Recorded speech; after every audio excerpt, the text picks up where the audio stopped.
I'd like to give, I'm very, very proud to welcome to my hometown of Sedgley, in the Black Country. I'd like to welcome the leader of UKIP, and I think a man who's going to make a real difference in the British political scene. I'd like to welcome Nigel Farage.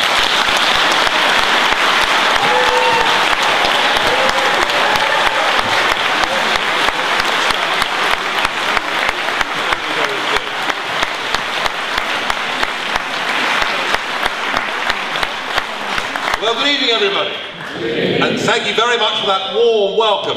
Bill, my congratulations to you and the rest of your team for putting in the legwork to make this meeting a success. It's terrific to see so many people here. And the really encouraging thing is, it doesn't matter where I go, whether it's the north, the south, the east, the west, the Midlands, all over the country now, people are turning out at UKIP meetings in real numbers. And this at a time when the other parties say that the public meeting is dead.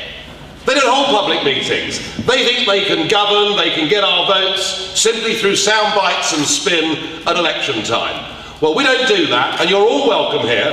Whether you've come in here to agree with us, whether you've come in here to disagree with us, you'll get your chance to have a say. And it's gratifying for me because I've been doing this for some time. I was elected to the European Parliament way back in 1999. I can scarcely believe it, really. And in those days, we were considered a bit of a joke and written off, and we were denounced as being eccentrics, cranks, gadflies, fruitcakes, loonies, extremists. I mean, any form of abuse that the three traditional parties could find, they threw at us. And now we find ourselves not only above the Liberal Democrats in the opinion polls, but we also find the central aim of this party, namely that the best people to govern Britain are the British people themselves, and that we can't do that as members of this political union in Brussels. We now find that is a settled mainstream majority view in this country. So I'm proud of the years of hard slog that we've put in, and I'm proud of the fact that we and our views have now become mainstream. In fact, it all reminds me of that story that Bob Monkhouse used to tell. Bob Monkhouse used to say when I was growing up, I told my friends and family when I was older I was going to become a comedian, and they laughed at me. Well, he said later on, they're not laughing now, are they? And it does feel a bit like that for UKIP. And as Bill said, I trudged up number 10 Downing Street today with my letter challenging Mr. Cameron, because I've got to tell you, I'm not very happy with Mr. Cameron. In fact, I'm not very happy with any of them, because what they keep doing, time and again, in an effort to kick into the long grass this key constitutional question, is they keep promising us a referendum. The Lib Dems, ever since Paddy Ashdown 20 years ago, keep promising a referendum, and then when it comes to a vote, in the House of Commons or the House of Lords, they vote the other way. Labour, of course, kept promising a referendum as a means of not having a debate on Europe, and since '97, till they fell out of office in 2010, no referendum was given to us.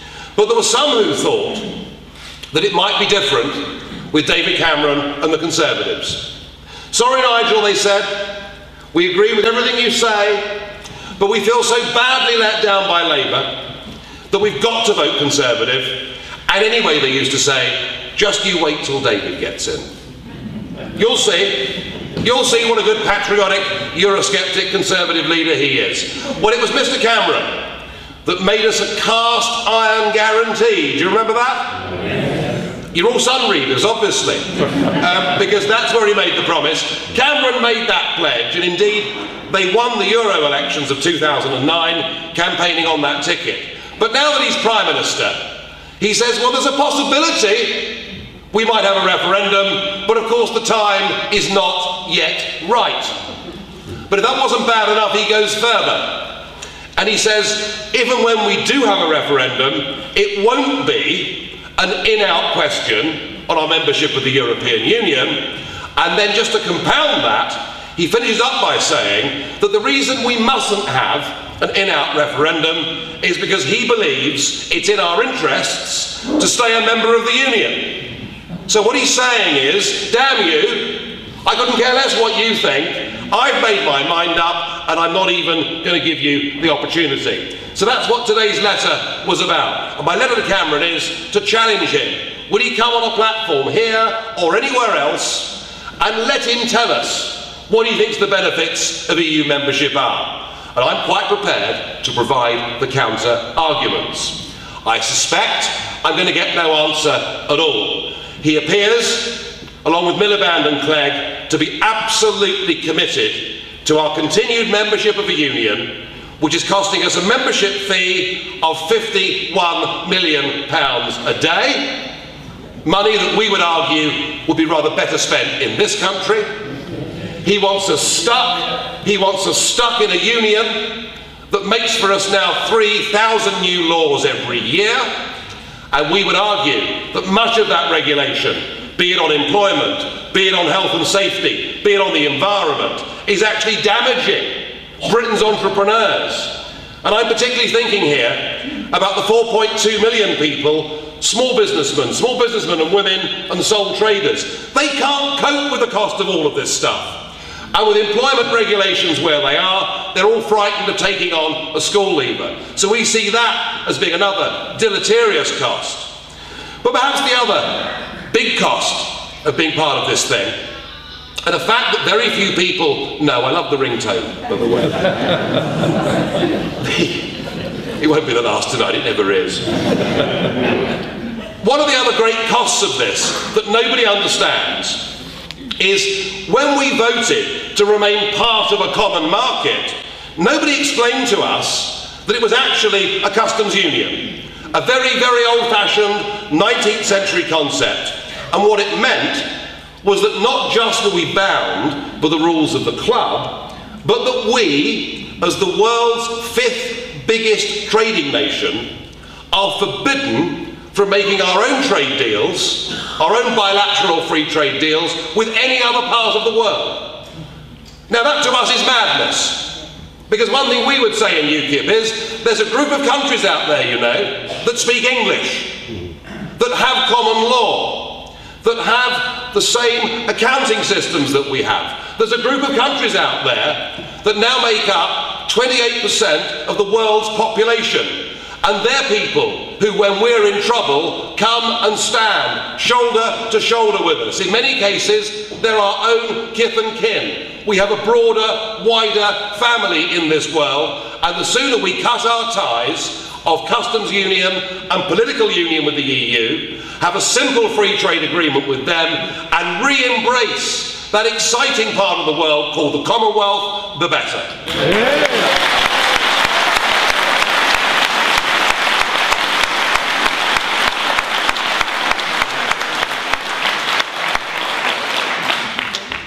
But I must say something about what is happening across in Europe. Now, one or two of you may have seen on YouTube, from time to time, my helpful and constructive comments from within the European Parliament. It's often got me into quite a lot of trouble, but frankly, that doesn't matter because I don't really care.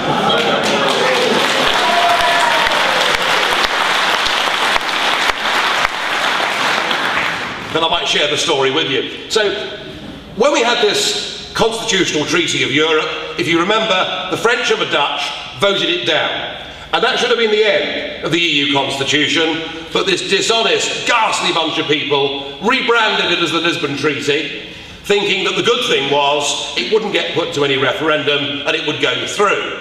Well, of course, the Irish did say no, but were then forced to vote again.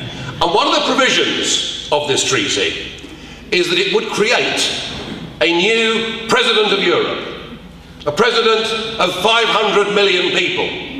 And we were told that the first President of Europe would be such a major, significant international figure. Wait for it. That he would stop the traffic in Washington and Beijing. Well, you know what happened. And the day of his acceptance speech, this little chap turned up with very scruffy hair, plastic injection moulded shoes, and a suit and tie combination that, I mean, frankly, you'd have done better down at the local pound shop, but there we are. And what I said was, we were promised a giant global figure. We were promised a man that would stop the traffic in Washington and Beijing, and sadly, sir, what we got was you.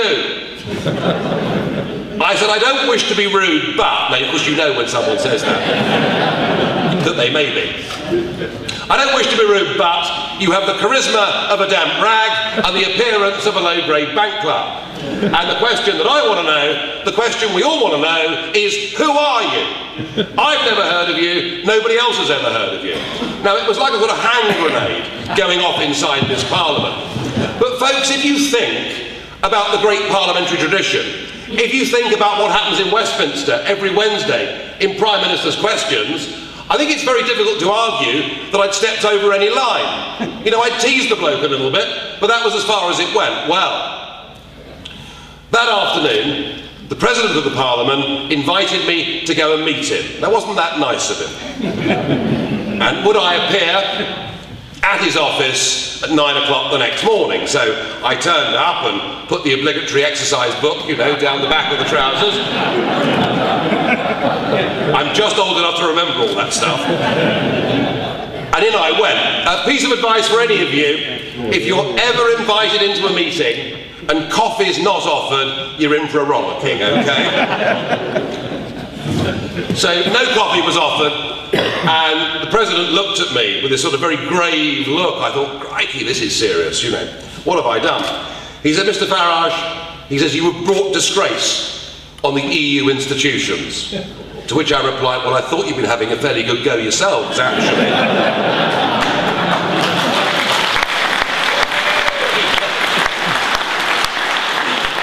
He said, I'm asking you to apologise.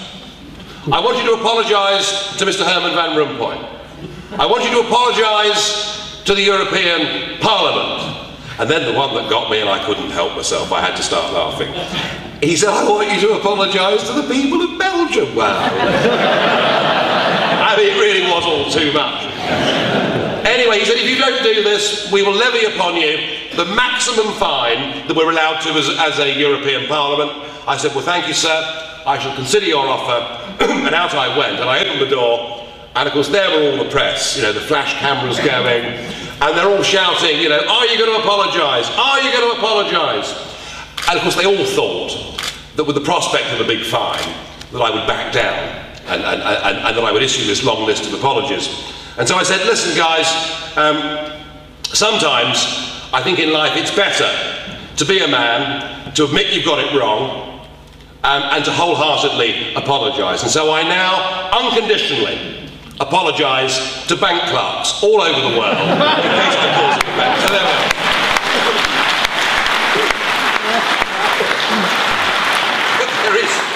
But there is a very serious side to this, and it's this.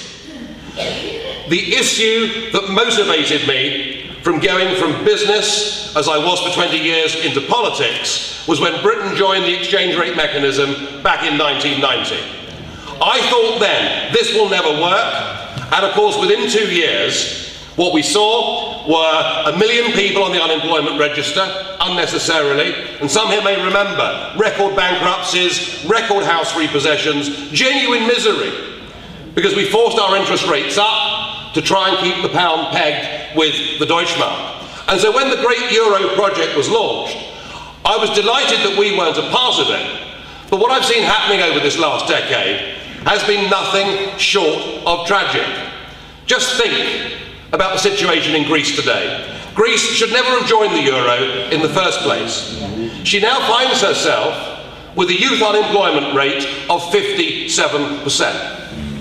30% of private companies in Greece have gone bankrupt since 2008.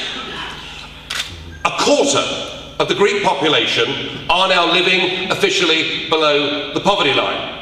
And it's not just the suicides that have gone up. Actually, in hundreds, perhaps even thousands of cases, people have actually left their children on the steps of the Greek Orthodox Church with notes round their neck saying, please take care of this child, we can't afford to feed him or her. This is the level that Greece is being sent to. So is it any wonder that a few months ago there were 80,000 protesting Greeks trying to get into the Greek parliament who had to be held back by 5,000 armed policemen. And the same tragedy is now beginning to unfold in Spain. I've no doubt the Portuguese aren't far behind. And the message, the answer that I've tried to provide through speech after speech in the parliament is that their bailout mechanism cannot work. It is simply pouring good money after bad. And that if we were genuinely good Europeans, as opposed to devotees of this political project, we would help those countries get their currency back, enjoy a competitive devaluation, get their democracies back, and get themselves back on the road to growth.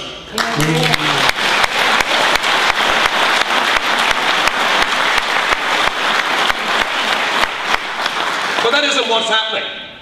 And indeed, I had a meeting last November with Chancellor Merkel.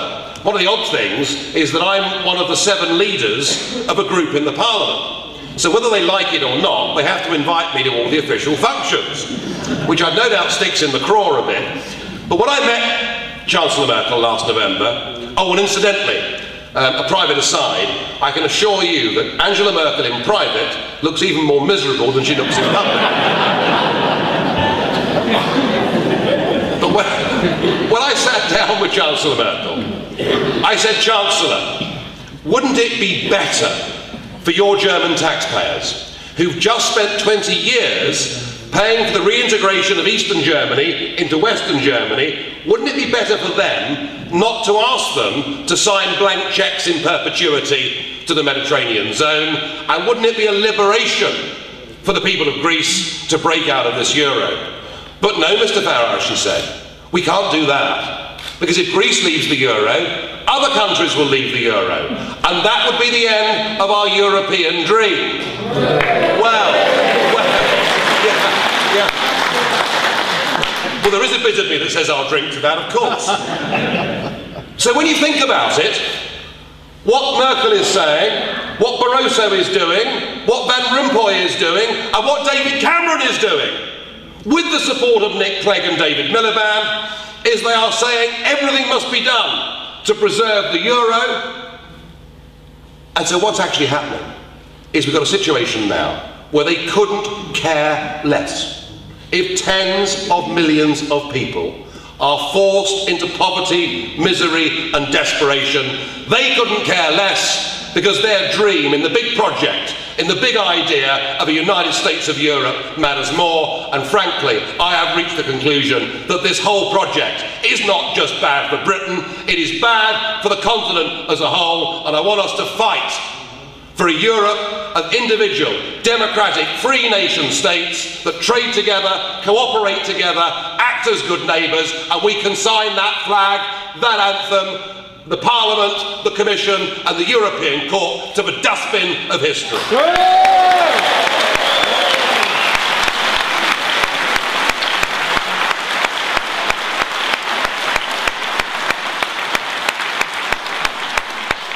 Well, I'm pleased to say these arguments now have a resonance, not just in this country, but across the whole of the European continent too.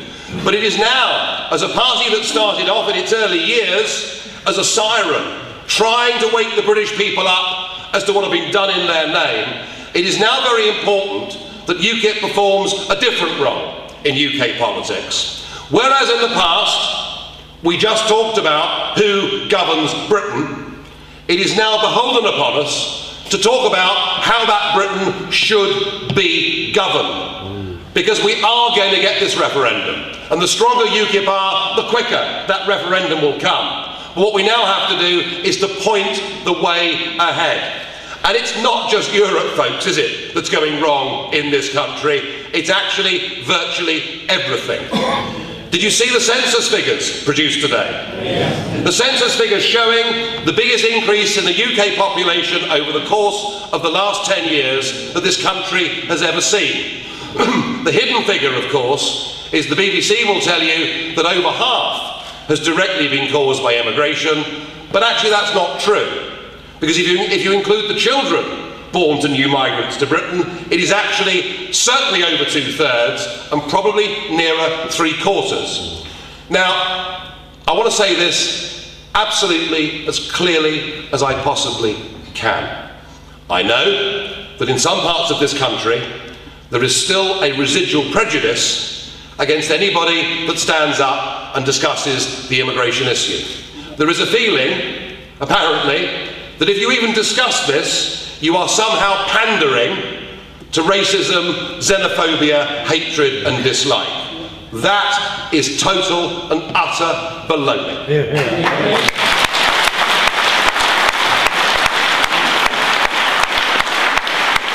We are a non-racist, non-sectarian political party. My biggest supporter in UKIP is the former black boxer Winston McKenzie, who stood for us in the recent London elections. And all over Britain, we find members of the ethnic communities coming to UKIP, being welcomed into UKIP and taking ever more prominent roles. And I'll go further than that. We've actually, in our constitution, and we're the only party in Britain that's done this, if you've ever been a member of an extreme right-wing or left-wing political organisation, we don't even want you as a member of our party. All right, so we're clear where we stand on this. But we cannot, ladies and gentlemen, and we should not, allow the current migratory flow into Britain to continue the way that it is. I think there is something fundamentally wrong with the fact that if you come in tomorrow morning on the overnight coach from Warsaw and you come into Victoria Station and you go to the local government office and you say, I'm self-employed and I'm looking for help, you will get housing benefit within a fortnight. Now, I'm sorry, but our view is this. Our view is the benefit system is there for British families that have, in many cases, paid into this system for generations.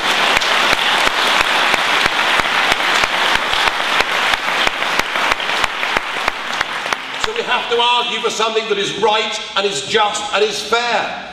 You know, this government said it would cut immigration into Britain from hundreds of thousands a year to tens of thousands a year. The official figures for 2011 are that 593,000 people settled in this country last year.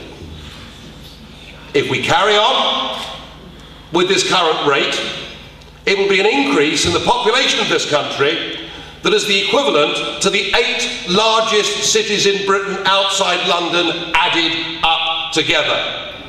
We have the biggest strain we've ever had on our public resources, and the answer must be that we must call a halt to mass uncontrolled immigration into this country. Yes, we will pursue a sensible work permit system, a sensible immigration system, but we should model what we do in future on what Australia does, by saying we want people to come who sign up to the British way of life, who swear an allegiance to our Queen, and who have got a skill to bring to this country. And I want us, everybody else wants to duck away from this issue and not discuss it at all, and I want us to be the party offering a sensible, positive policy solution.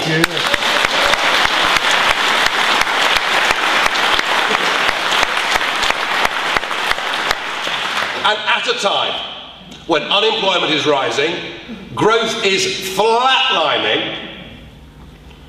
Even the U-turns won't improve the economy, I can assure you.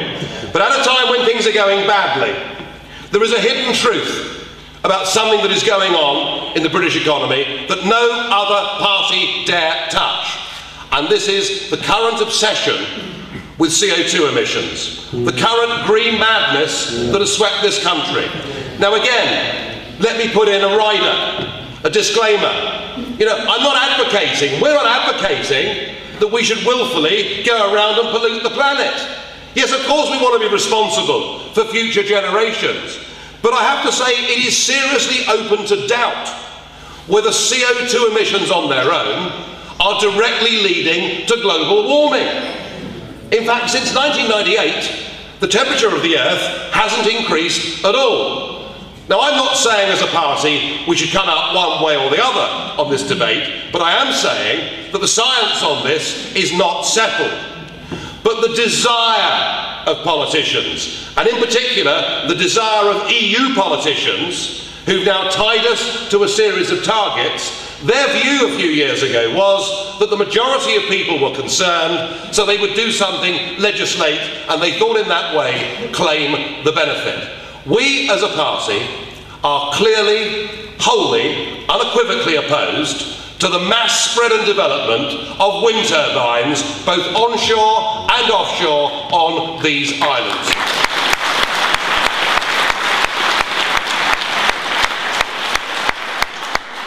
They don't work, folks. They don't work. Because when you have peak demand for electricity, it tends to be in January and February. And what happens in January and February when you've got peak demand? Well, I'll tell you. You get a big, unlike this summer, you get a big anti-cyclone, and it settles over the country. And you get fog, and you get frost. But there's one thing that you don't get. You don't get any wind. So you have to have 100% backup for the turbines that you've built. So the net effect in terms of CO2 emissions is zero, but the worst of it is the way this project has been used to literally steal money from poor people and give it to rich people. Honestly, every single electricity consumer in Britain has a 15% surcharge.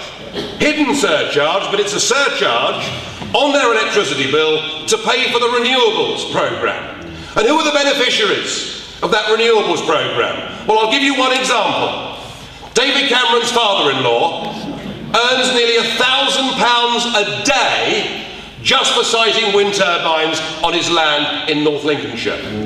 So we're seeing this crackpot project transferring money from the poor to the rich, despoiling our landscape and seascape, not reducing CO2 emissions, but it gets worse than that. It gets worse than that when we start to talk about industry, and in particular manufacturing industry. Now here you are in the heart of what, until just a few years ago, really was the beating heart of manufacturing in the United Kingdom. The surcharge that every commercial company pays for its electricity use to pay for these renewable projects is now a staggering 21%. So when the local factory closes, don't be surprised, because electricity prices have contributed to that. But it's worse than that for the big manufacturers. They have to comply with the European CO2 emissions trading scheme, where they're forced to reduce their outputs of CO2. So successful has this been that when Chorus closed down last year in Redcar, they were paid 300 million sterling in carbon credits by you, the taxpayer, to close down, because they produced less CO2 in the next 3 years. And then they announced the very next week they were transferring that production to plants in India. So it's the same story. It's a zero-sum game on CO2, whether that worries you or not, but we are literally paying to deindustrialise British manufacturing industry. And I want us to be the party that stands up unashamedly and fights for Britain's small, medium and large-sized businesses, and we can do that as a party of people that actually have worked in the real world before, unlike these idiotic college kids that are now running our country.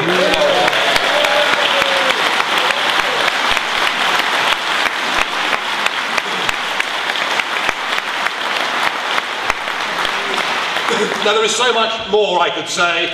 There is a whole manifesto that I could talk about, but I hope I've given you a flavour of the kind of things that you will now see and hear UKIP campaigning about on a national and on a local issue.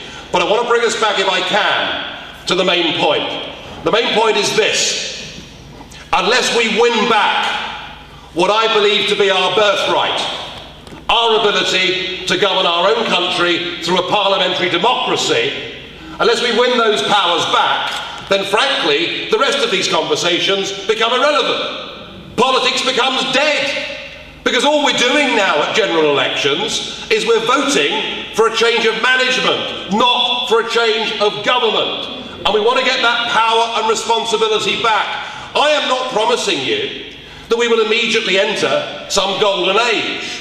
I've no doubt we'll get British governments that make bad decisions. But the whole point about parliamentary democracy, folks, is when you get a government that makes a bad decision, you can sack them and replace them with somebody else. And there's nothing we can do to get rid of any single one of those European laws that now go into a series of books that are 120,000 pages of close type long. There's nothing we can do about it. So we've got to get back the freedom of this country. We've made great strides. We've shifted public opinion. We will, if this country, if this party goes on from strength to strength, force a national referendum on this issue.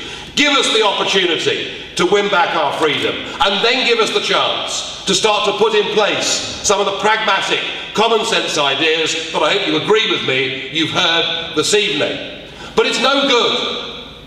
Those of you that come along tonight and agree with what I have to say, please don't leave here and then go back and vote for people that do the opposite. Please don't do that. You know, your own tribal allegiance to the Labour Party or the Tory Party is as nothing compared to righting the great wrong that has been done to our country. We want to hand on to our children and grandchildren those freedoms that those that went before us actually went to the world in arms to defend at massive cost and sacrifice. Yeah. That is how much this means to us.